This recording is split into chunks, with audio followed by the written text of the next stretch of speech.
दोस्तों नमस्कार।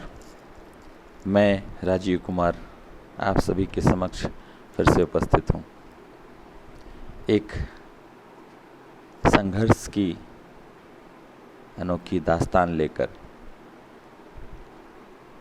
आशा करता हूँ ये आपको आपकी मंजिल तक पहुँचने के लिए आवश्यक जोश हिम्मत प्रदान करेगी।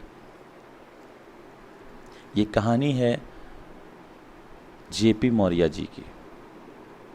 पूरा नाम जयप्रकाश मौर्य, यूपी से बिलोंग करते हैं।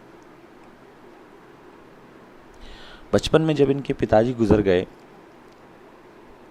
उसके बाद जीवन की छोटी छोटी आवश्यकताओं के लिए इन्हें संघर्ष करना पड़ा।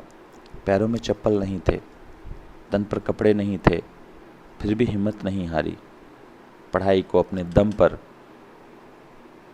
पूरा किया और कोचिंग संस्थान चलाकर 1 लाख से भी अधिक की आमदनी करने लगे।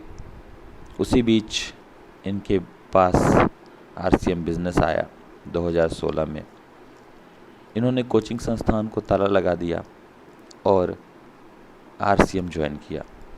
जब आरसीएम में ये काम करने लगे तो उसी वक्त नोटबंदी हुई और सारा बिजनेस ठप हो गया। सभी परिवार वालों और समाज वाले लोगों की आलोचना सहनी पड़ी कि आरसीएम की वजह से अच्छा खासा कोचिंग छोड़कर इस रास्ते को उन्होंने क्यों चुना। बेटी की पढ़ाई तक रोकनी पड़ी। लोग कहने लगे कि वो बेटी का जीवन बर्बाद कर रहे हैं, उसका भविष्य बिगाड़ रहे हैं। लेकिन उनका मानना था कि अगर बेटी को शिक्षित करने के लिए पढ़ाना है तो वो 2 साल के बाद भी पढ़ा सकता हूँ, अभी स्थिति सुधार लूँ। लेकिन अगर बेटी को नौकरी करवाने के लिए पढ़ाना है तो लानत है ऐसी नौकरी पर जिसे छोड़कर वापस आरसीएम ही करना पड़े। उन्होंने सोचा कि Dharmendra Kumar SP Verma sir bank में मैनेजर थे, उनसे भी बड़ी नौकरी मेरी बेटी कर लेगी क्या? कितना पैसा कमा पाएगी और क्या इज्जत मिलेगी? जितनी इज्जत यहाँ पर मिलेगी उतनी इज्जत वहाँ नहीं मिलेगी। इसीलिए छोटी मोटी दुकान के सहारे किसी तरह से घर का खर्च चलाते रहे और आरसीएम का काम करते रहे। लेकिन उनके जीवन की समस्याएं खत्म होने का नाम नहीं ले रही थीं। तब अपलाइन के कहने पर उन्होंने उस छोटी सी दुकान को भी ताला लगा दिया और फुल टाइम आरसीएम करने लगे। अगरबत्ती बेचा, लोगों को आरसीएम का आटा खिलाते थे, लेकिन खुद सस्ता आटा खाते थे बाज़ार का, ताकि कुछ पैसे बच सकें। ट्रेन में बिना टिकट के जाते थे,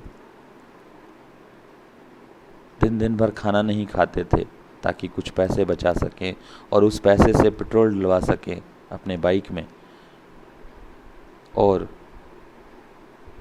फील्ड में लोगों के साथ बातें कर सकें, घूम सकें, फील्ड में काम कर सकें, अपने बिजनेस को बढ़ा सकें। ट्रेन का टिकट नहीं लेना कोई अच्छी बात नहीं, ये सरकार के साथ धोखा है। और आरसीएम बिजनेस हम देश की उन्नति के लिए, देश को सबल बनाने के लिए करते हैं। लेकिन उस वक्त उन्होंने सरकार को वो धोखा दिया, वो उनकी मजबूरी थी। आज वो इनकम टैक्स देते हैं, तो क्या हम उनकी उस गलती को माफ़ नहीं कर सकते? उनकी बिटिया, जिसका कि स्किन बहुत नाजुक था, डॉक्टर ने कहा कि 30 डिग्री टेम्परेचर से कम में इसको रखना पड़ेगा, नहीं तो इसकी त्वचा सड़ जाएगी। उस वक्त पैसों की तंगी के बावजूद उन्होंने किसी तरह से एसी लगवाया। वो विलासिता नहीं थी, वो विलासिता नहीं थी, वो शौक़ नहीं था, वो मजबूरी थी। एक बार की बात है कि जब उन्हें मीटिंग अटेंड करने के लिए भीलवाड़ा जाना था, उस वक्त 60 टिकट कट चुके थे, लेकिन वहाँ जाने के लिए, रास्ते के खर्च के लिए उनके पॉकेट में 100 रुपये तक नहीं थे। उस वक्त उनकी पत्नी ने अपना सबसे बेशकीमती गहना मंगलसूत्र उतार कर दिया और उसे बेचकर वो पैसे लेकर मीटिंग अटेंड करने के लिए गए। चाहते तो वो आरसीएम छोड़ सकते थे, बहुत मौके मिले उन्हें आरसीएम छोड़ने के लिए। तो जो लोग कहते हैं कि वो आरसीएम करके छोड़ दिए हैं, वो इनके जीवन से प्रेरणा ले सकते हैं। छोड़कर जाने वाले, संघर्ष से पीछे हटने वाले लोग कभी सफल नहीं होते। आज उनके पास कार है, 30,47,000 रुपये आरसीएम से ले चुके हैं। पिछले महीने की इनकम 1,03,000 रुपये है। स्टार पर्ल की पिन है, इज्जत है, मान सम्मान है, और सबसे बड़ी बात, हिमालय पर्वत के जैसा उनका हिम्मत है जो टूट नहीं सकता। और सितंबर तक स्टार एमराल्ड बनने का सपना लेकर 2,62,000 की इनकम पाने का लक्ष्य बनाकर अभी भी मेहनत कर रहे हैं।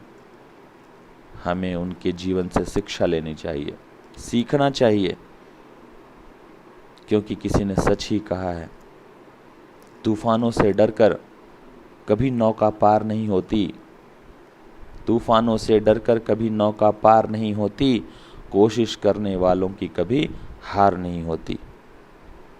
भगवान उन्हें जीवन में वो हर सफलता दे, हर वो लक्ष्य को वो हासिल करे जो वो चाहते हैं।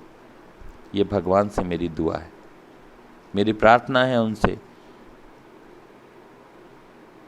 कि उन्हें संघर्ष में डटे रहने की और हिम्मत दें, और वो और लोगों के लिए प्रेरणा स्रोत बने और लोगों की ज़िंदगी को सफल बना सकें।